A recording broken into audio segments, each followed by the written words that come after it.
There is a moment in every person's life when they must confront an uncomfortable truth. The energy you pour into someone who has already turned away is energy stolen from your own destiny. You send the message. You wait for the reply that doesn't come. You replay the silence, searching for meaning in absence. And in that waiting, something quiet and dangerous happens. You begin to shrink. You begin to measure your worth by someone else's attention, forgetting that your worth was never theirs to give in the first place. History remembers no great figure who built their power by chasing those who walked away. The ones who rise, the ones who leave a mark, understand a law that most people learn far too late. Attention is currency, and currency spent chasing indifference is currency lost forever. Every hour you spend decoding someone's silence is an hour stolen from your growth, your ambition, your becoming. The moment you stop chasing what ignores you is the moment you start attracting what you deserve. This is not about bitterness. This is not about revenge. This is about reclaiming the one resource no one can ever return to you once it's gone: your time, your focus, your self-respect.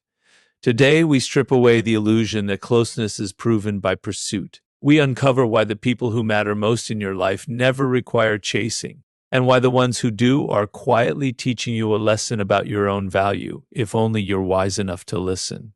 By the end of this, you will not just understand why you must stop chasing, you will feel the shift already happening inside you.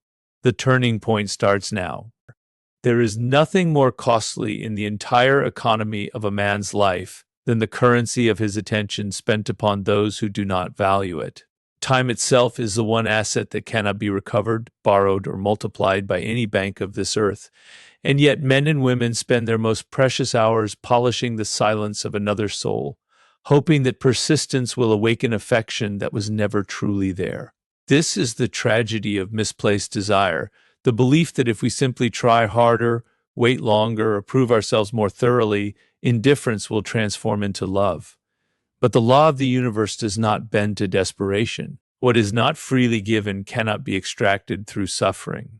Consider the words written long ago in the book of Ecclesiastes, that to everything there is a season and a time to every purpose under heaven, a time to keep and a time to cast away. There comes a season in every man's journey when he must cast away the chase, when he must release his grip on those who have already released their grip on him. To hold on beyond that appointed time is not devotion, it is bondage. And no man built an empire, no woman fulfilled her calling, while chained to the door of someone who had already walked through it and shut it behind them. Every great achievement recorded in the history of mankind was born not from chasing the approval of the indifferent, but from an iron-willed focus on one's own definite purpose. The inventor did not chase the mockery of his critics, he poured that same energy into his workshop. The prophet did not chase the doubt of the crowd, he poured that same energy into his calling. And so it must be with you. The attention you waste chasing a silent phone, an unanswered message, a heart that has already wandered elsewhere, that attention, redirected, could build the very future you were destined to inherit. This is not merely poetic sentiment, it is spiritual and economic law working as one. Energy invested where it is not wanted yields no harvest. Energy invested where it is welcome multiplies beyond measure. The scripture reminds us in the book of Matthew that no man can serve two masters, for he will hate the one and love the other. So it is with your focus. You cannot serve your own destiny and simultaneously serve the whims of someone who has made their disinterest plain. Every hour given to the pursuit of indifference is an hour stolen from the temple of your own becoming. And what a tragedy it is to stand before the eternal ledger of a life lived and find entire chapters spent decoding the silence of those who never intended to speak.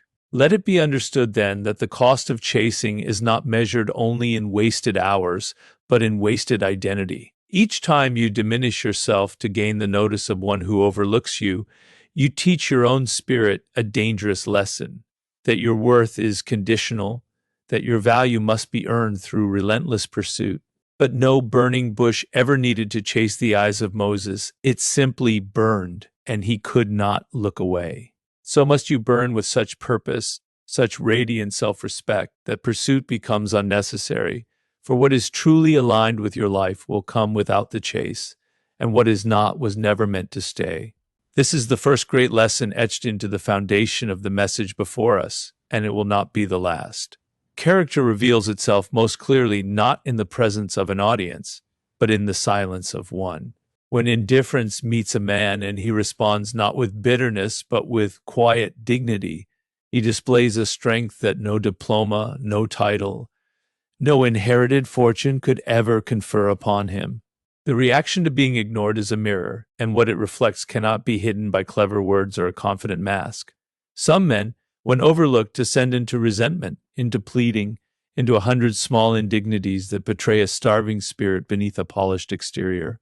Others, when overlooked, rise, and in their rising they prove themselves worthy of everything they have not yet received.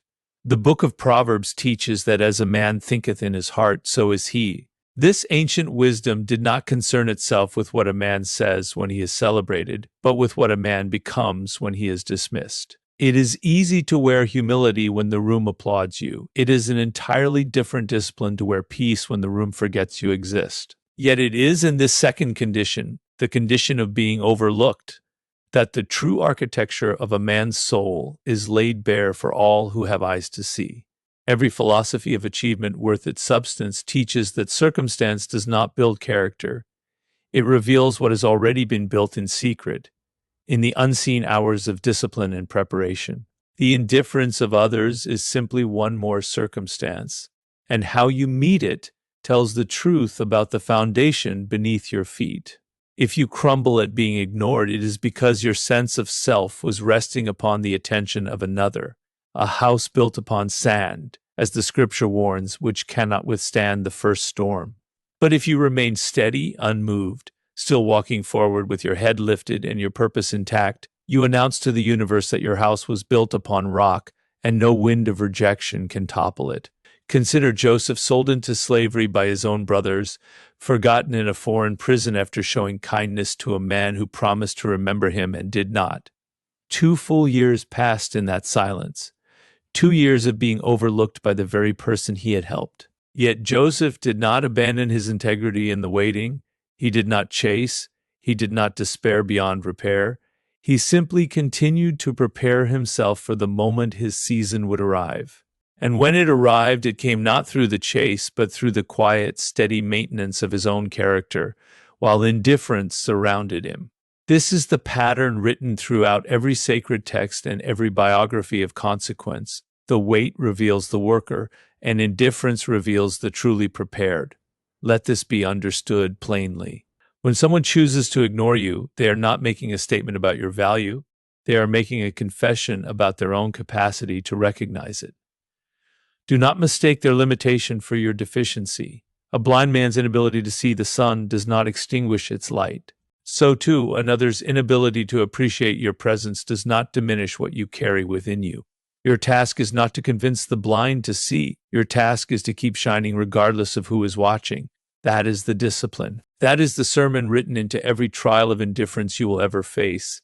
And it is a discipline that prepares you, ever more fully, for the greater truth still waiting to be revealed. There is a power that no man can steal from another, and that power is self-respect kept intact, regardless of what circumstance demands of it.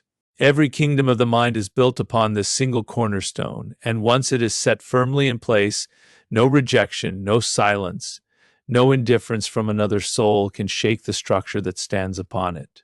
To reclaim power through self-respect is not to grow cold toward the world. It is to grow so rooted in your own worth that the world's opinion becomes secondary information rather than the foundation of your identity. The scripture tells us in the book of Genesis that man was made in the very image of his creator, formed with breath and purpose before he ever earned the approval of another human being. This truth alone should settle forever the question of where worth originates. It does not originate in the eyes of those who ignore you. It does not originate in the number of replies you receive or the affection returned to you in equal measure. It originates in the very fact of your creation, and no man has the authority to revoke what a higher power has already granted. When you forget this, you go begging for what was already yours. When you remember this, you stop begging and you begin to reign. There is a discipline in the great traditions of achievement that speaks of the master mind, the alliance between a man and his own highest thinking, and this alliance cannot be formed while a man is busy auctioning his dignity to whoever shows him the least interest. Self-respect is not arrogance, it is order. It is the proper governance of the kingdom within, so that no external famine can starve what has already been fed from an internal well. The man who reclaims this order discovers that he no longer needs to chase, because he has stopped leaking his power into places that could never return it to him. Think of the prodigal son who left his father's house chasing a life that promised fulfillment and delivered only emptiness and swine to feed. It was not until he came to himself, as the scripture says, that he remembered the abundance waiting for him in his father's house, a house that never once required him to chase it, only to return to it. So it is with your own self-respect. It has never left you.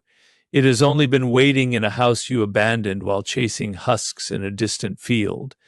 The moment you come to yourself, the feast is already prepared, and no pursuit was ever required to earn what your return alone unlocks. This is the final and greatest key, for a man may learn to stop chasing, and he may learn to recognize character in the silence of another, but if he does not reclaim the throne of his own self-respect, he will simply find a new person, a new circumstance, a new source of validation to chase tomorrow.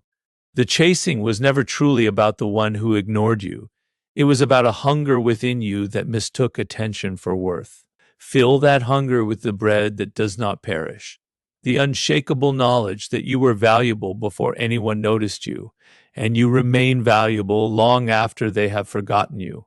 Build your house upon this rock, and let every wind of rejection pass over you as nothing more than weather against a foundation that was never going to move.